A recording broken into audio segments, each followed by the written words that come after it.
YouTube is now in easy mode for agency owners. Releasing the head of YouTube's algorithm revealed they're now favoring small channels over big ones. And this has created a new parallel algorithm that me and my clients are using to shove our videos in our prospects' faces with Facebook ad level targeting. So after analyzing over 117 channels that are exploiting this shift, I'm going to show you exactly how to use the parallel algorithm to make $10,000, $50,000 or even $100,000 per month from your YouTube video. But first we need to break down this algorithm shift, because once you understand it, you know how to print from your videos, which is 200 to 300 views. Here's what YouTube's chief of algorithm Todd Dupree recently said. So how does the recommendation system actually work? It's very much centered around each individual person and ranking the videos for them, as opposed to looking at each individual video and trying to figure out who might like it.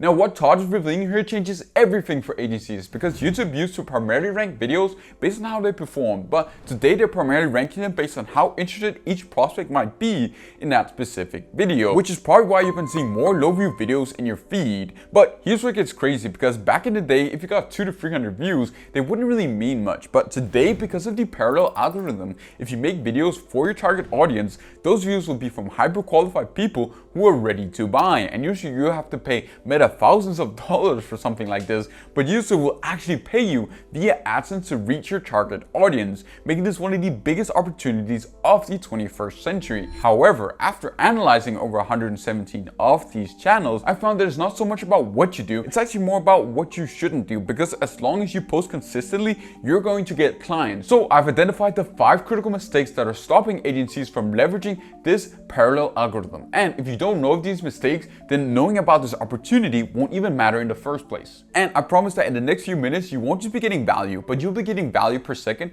because each point will be broken down so efficiently that it will have the value of an entire video. Starting with mistake number 1, because this one seemingly tiny mistake is actually costing agencies thousands. If we take a look at this guy who at this point in his video makes a call to action to work with him. But the problem here is that his call to action link isn't above the fold, which means that when you actually go to find the link to work with him, you have to open up the description. And then even when you open up the description, it's really hard to find the actual link. So you're probably wondering, what should you do instead? Well, if we take a look at this video we did with Marcady, you can tell that the first line in the description is the call to action link to work with us, and that link then sends them to our landing page with a done for you YouTube offer. And it's crazy how such a small change can actually make such a huge difference. As you can tell, it's pretty much night and day how easy it is to find, and on average we see a 56% boost in click-through rate. Now you do want to make sure that you're actually making the call to action contextual to the link that you put in the description, because otherwise, your potential buyers will just get confused and you will lose them. Mistake number 2, you are killing your reach by not doing this one thing at the end of your videos. Imagine now we're at the end of your video. What do you say? Do you say book a meeting? Do you say follow me on LinkedIn? Or do you say like and subscribe?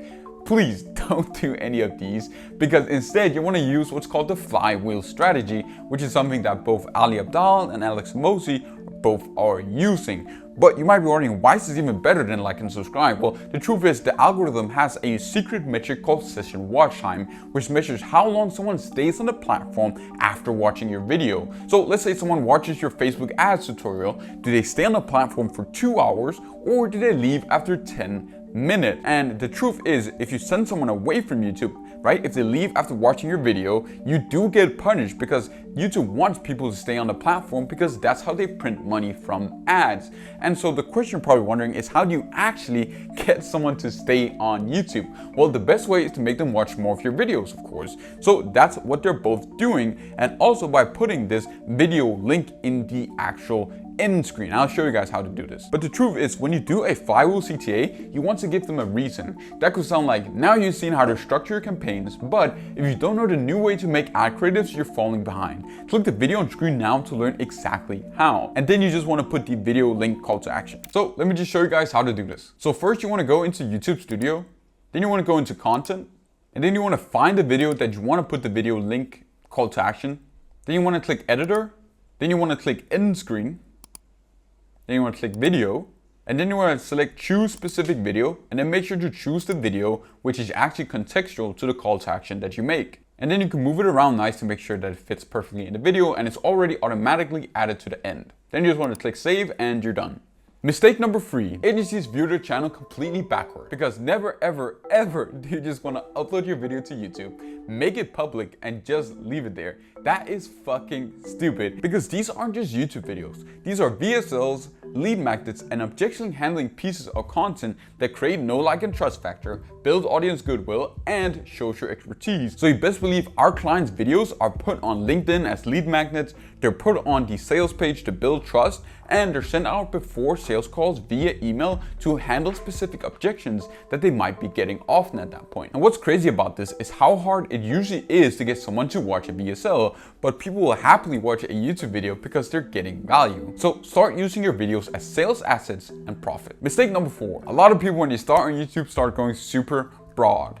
Don't do this. Your views will go up, but your revenue will most definitely go down. So what should you do instead? Well, if we take a look at Iman Gazzi, he actually has a second channel called Iman Gazzi Business that a lot of people don't know about, right? And what's crazy here is that he only speaks to his target audience, which is info businesses. And wildly enough, this channel is actually starting to become more profitable than his main channel, despite being 1% the size. So you want to define your ICP, whether that's e-commerce brands, SaaS companies, coaches, B2B agencies, and then only speak to them and start to print from the YouTube money machine. Mistake number 5. There is a myth going around, which is the raw style lie. You see, there's a lot of people trying to do raw style videos, but I've seen some of you guys' videos and they're not raw. These are rough videos. So please don't do this until you understand this one concept, because there's just something these guys don't tell you, which is that either they have insane amounts of experience, they have insane credibility, or they're incredibly entertaining. And if you don't have any of these yet, then you're gonna be falling behind. And another thing is that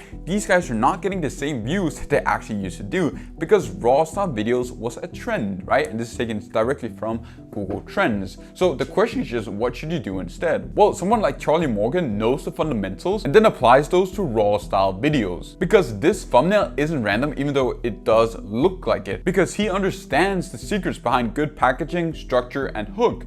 So you want to put more effort into each video so you can learn the fundamentals, and then you can consider raw videos. But of course, I'm not your dad, so you can do whatever you want. But the question you probably have is like, where should you go to learn the fundamentals? Well, you just want to subscribe to the channel, of course, because I'm going to be posting a lot more content. And to see our interview with Markady about how we added an extra 51K in ARR from just 2 videos, click the video on screen now.